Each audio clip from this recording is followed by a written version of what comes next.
Welcome ladies and gentlemen to part 2 of my guide on Valorant's gun mechanics. In my last video, we went over movement, spraying, and crosshairs, but what I didn't talk about was aiming down sights. In this video, we are going to go over everything you need to know about aiming down sights, some tips on how to abuse the mechanics, as well as answer the question, should you be aiming down sights? Without further ado, I'm your host Impulse, and let's hop right into it. First things first, when aiming down sights in Valorant, your crosshair will move in the direction of your spray pattern. It is important to note that later in the spray, when your bullets become randomized, your crosshair is not absolute. Bullets will deviate from center. More so, all guns in the game with the exception of the Bulldog have reduced recoil while aiming down sights. Aiming down sights also comes with a few drawbacks. For one, it comes with a decrease in movement speed. It is also important to note that when moving and shooting, your crosshair will become very sporadic. Another small change is reduction in FOV because of the zoom, and in the case of snipers, a large percentage of your screen becomes obstructed. It is also very important to know that since guns have different zoom levels, you will need to learn and develop muscle memory for each of these zoom levels. Finally, you can't aim down sights while shooting, or unaim down sights while shooting. Next, we're going to look at some of the unique effects of aiming down sights. It is important to note that not all guns in the game can be aimed down sights.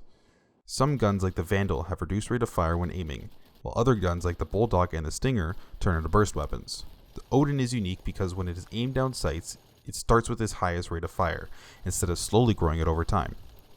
Another unique mechanic is for the Marshal and the Operator. They both have a red indicator that allow the player to know when the gun has full accuracy, even if the firing and movement error is turned off in the settings. Finally, some crosses are definitely better to use while aiming than others. Crosshairs with blue make it very hard to see where you're aiming while spraying.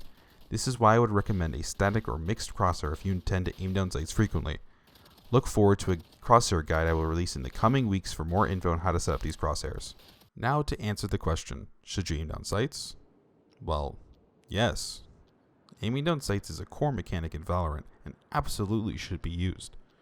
It allows you to hit shots that would be much harder if hip firing, as well as benefit from reduced recoil. It is also my preferred way of spray transferring. My personal recommendation is to use your sights in longer range scenarios as well as when holding angles, and avoid using it in closer ranges. This is because at close range you want to benefit from the higher rate of fire from hip firing. I would also recommend peeking corners than aiming, as the slower movement speed while aiming makes you much more vulnerable to being seen by your opponents before seeing them. And for the love of all things holy, please stop entry fragging and retaking sights with ADS held. I have been your guide Impulse. If you enjoy my Valorant content, don't forget to like and subscribe. Thank you guys for watching, and have a great day. Precision time for the fireworks. Down you go. One enemy remaining. Okay.